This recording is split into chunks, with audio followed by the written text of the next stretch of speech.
Hey guys, welcome back to my channel. My name is Ray. I am a detransition male, and today I'm going to be talking about autogynephilia and why I believe it is best characterized as a sexual orientation. So recently, there's this big controversy over Phil Illy, who is a self-proclaimed, self-identified AGP. And he wrote a book on the topic, and he has likened AGP to a sexual orientation. He calls it auto-heterosexuality. And people are all upset about this because they say, well, AGP is really a paraphilic disorder. And by calling it a sexual orientation, he's trying to validate and normalize and legitimize like a paraphilia. And this is a bad thing because, we shouldn't be giving such legitimacy to paraphilias, and that, trying to make an analogy between a paraphilia and real sexual orientations or valid sexual orientations like heterosexuality or homosexuality is misleading. It's like a false equivalence, and this is like somehow damaging. And the first thing I want to say here is that this idea that Phil has, that autogynephilia is really characterized best as auto-heterosexuality, as a sort of variant of heterosexuality insofar as it's a sexual orientation or an unusual orientation. This is not an idea unique to Phil. He didn't just make this up out of thin air. It actually comes from the original scientific literature on this subject. So, even Ray Blanchard himself, the person who came up with the concept of autogynephilia, who is arguably, more knowledgeable about this phenomenon than pretty much anyone else, or at least he was when he was, writing on this topic, and doing all the original scientific research, who also has a, very strong scientific and empirical grasp of not only autogynephilia, but the nature of paraphilias himself.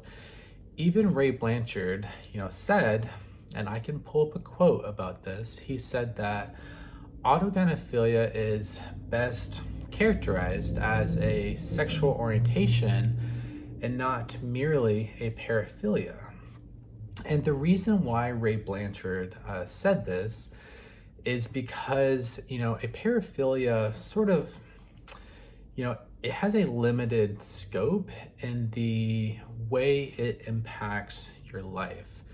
It's sort of a very rigid and narrow sexual interest that, more or less is compartmentalized, but otherwise, doesn't sort of take over your whole life and change how you identify and like all these sorts of things. But with autogynephilia, given that autogynephilia can and does lead to a transsexual transition process, such that you change your name, your pronouns, your identity.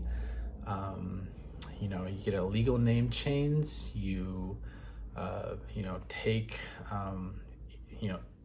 irreversible hormonal interventions, you undergo, irreversible major surgical operations, you completely uproot your entire life. And a transsexual transition in terms of changing how you think, how you identify, how you perceive yourself, how you socialize, how you speak, it really has the potential to impact every single area of your life.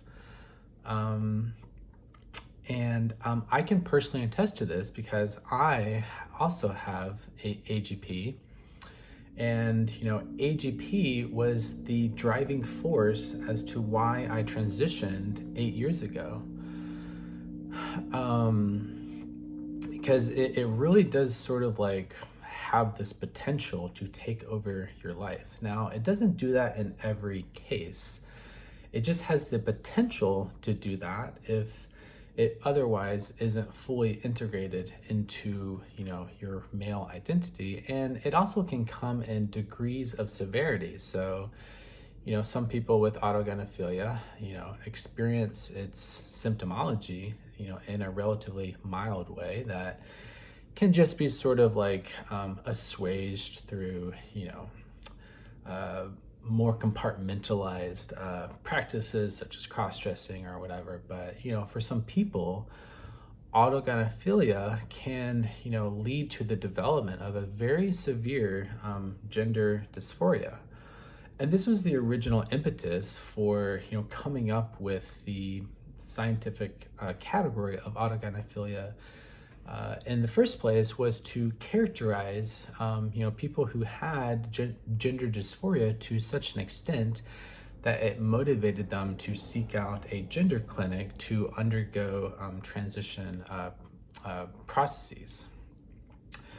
So going back to why Phil characterizes it as auto-heterosexuality, why does he use that term? Well, the reason is because he wants it to be gender neutral. So autogynephilia, by definition, can only be something that a male experiences, but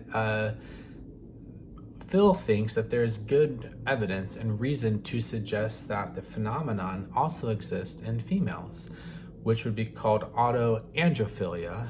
And, this is a controversial thing. There's still ongoing research on this topic, but, different sexologists disagree with Phil on whether or not, females can truly exhibit auto heterosexuality and whether it's, the analogous inverse of autogynephilia. But nevertheless, that's sort of the linguistic motivation behind coming up with the term auto heterosexuality, because it is gender neutral with respect to male and female, characterizing the same sort of like inversion of one's erotic target.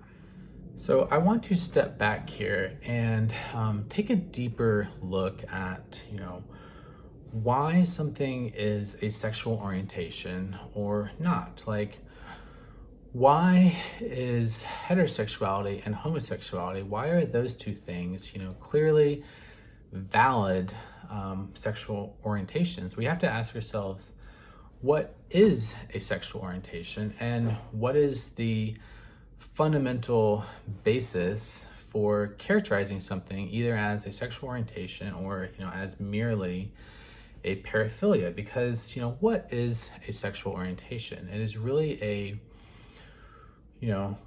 way for brain cells to motivate behavior towards some sexual activity. It's a form of motivation that motivates behavior in regards to attraction. So why is a clump of brain cells driving behavior that pushes you to be attracted to another clump of brain cells or to some concept or category or object? So that's sort of the question. So, obviously heterosexuality in its normal everyday form, it makes sense because it is, driven from a straightforward evolutionary process such that, if there was not brain cells in the population distributed that, sorry, my cat is going crazy.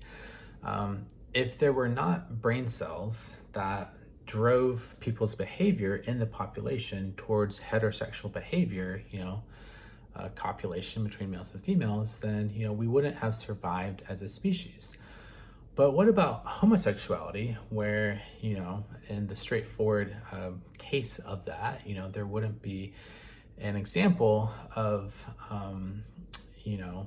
reproductive success in evolutionary terms? Well, there's a lot of theories out there in regards to why homosexuality could have a adaptive benefit insofar as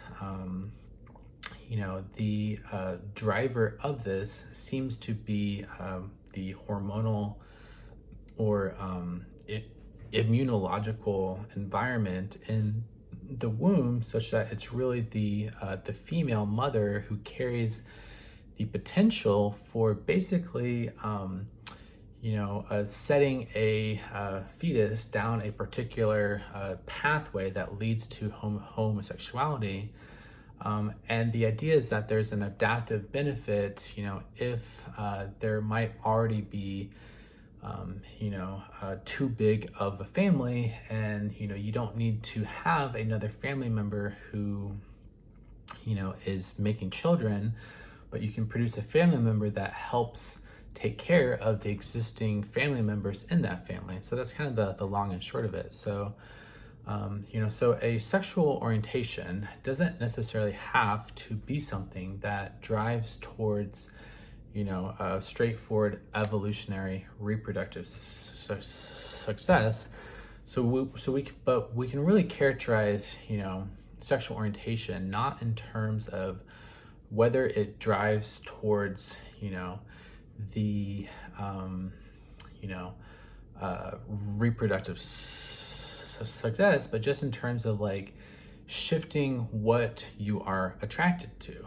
So that's sort of the key thing, is like, what are you attracted to sort of defines the nature of one's sexual orientation. Because what is a sexual orientation? It is a orientation that drives one's sexual behavior. It is what you are oriented to with regards to your sexual feelings. So in the case of homosexuality, you're oriented, if you're a male, you're oriented towards other males, vice versa for females. So what is, autoheterosexuality or autogynephilia? Well, it is a orientation, so for males, it's an orientation towards women, just the same as heterosexual or as normal heterosexuality, but it also has another dimension such that the location of where that attraction is, so like how the attraction gets oriented, whether it gets oriented towards womanhood and or femininity in other people, or whether it gets oriented towards femininity in oneself, that is another dimension along which orientation can track, because the scientific research on this, like the researchers have studied this, like orientation or attraction can break down along different dimensions. So there's the dimensions of whether you're androphilic or gynophilic, like are you attracted to masculinity or femininity? And then there's an orientation in regards to where this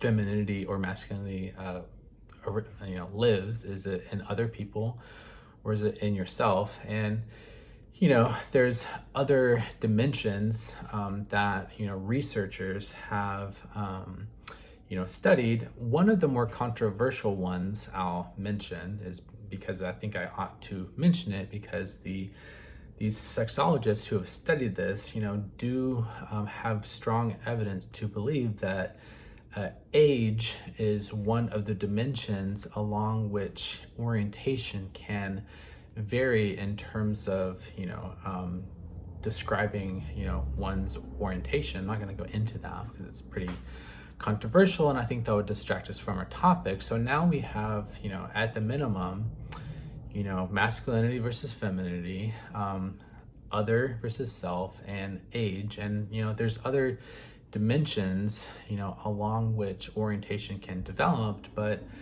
it's, this is why, people conceive of autogynephilia as an orientation, is because, it follows the same sort of pattern, the same sort of empirical pattern in how the orientation plays out in terms of, shaping one's desires and one's behaviors. Because if you are heterosexual, then that sexual orientation drives a lot of your behavior in your life outside of the actual act of sex itself. So it drives you to, so let's say you're a heterosexual male. That heterosexuality drives you towards getting a good job because you want to impress women, because, it drives you towards, brushing your teeth because you want to have good hygiene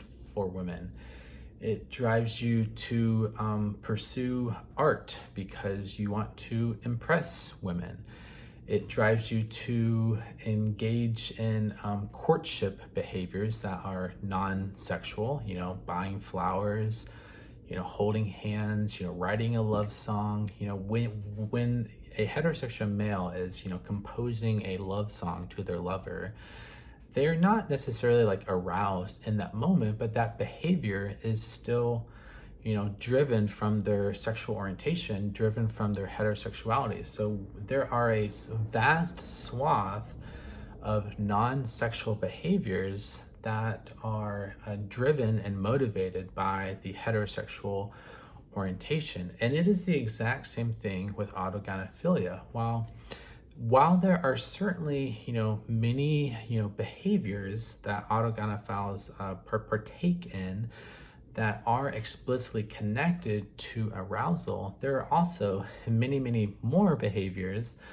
that are not necessarily, accompanied by an explicit state of arousal any more than the heterosexual male, writing the love song is, actually has an erection in the moment of composing that song, or, singing the song, or like anything like this. So we can see that sexual orientation drives behavior in a sort of like very broad way that is not connected to explicit states of arousal, but nevertheless have their foundation in an erotic drive. Because, ultimately, humans are sexual animals. If we didn't have these sexual drives, then we wouldn't be successful as a species in terms of reproducing ourselves. And while one might characterize autogynephilia as disordered sexuality insofar as, it leads to,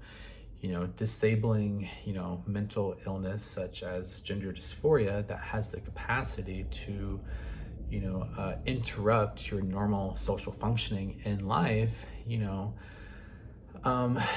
if we measure the sort of like impact on one's social functioning, it's not necessarily the case that every instance of autogynephilia, can impact one's social functioning. And also, let's keep in mind that it wasn't that long ago, 50, 60 years ago, that, being homosexual also had a huge impact on one's social functioning, because the society at large was largely inhospitable to homosexual orientations.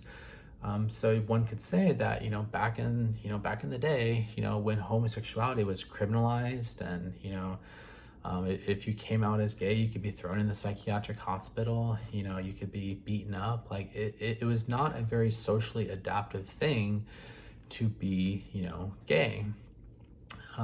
So I think we're kind of in a similar situation with autogynephilia right now, where there's not really good social support. There's not really a good way to integrate autogynephilia into the social fabric, but that doesn't mean it's like intrinsically this like super disordered thing, because, there are, certain,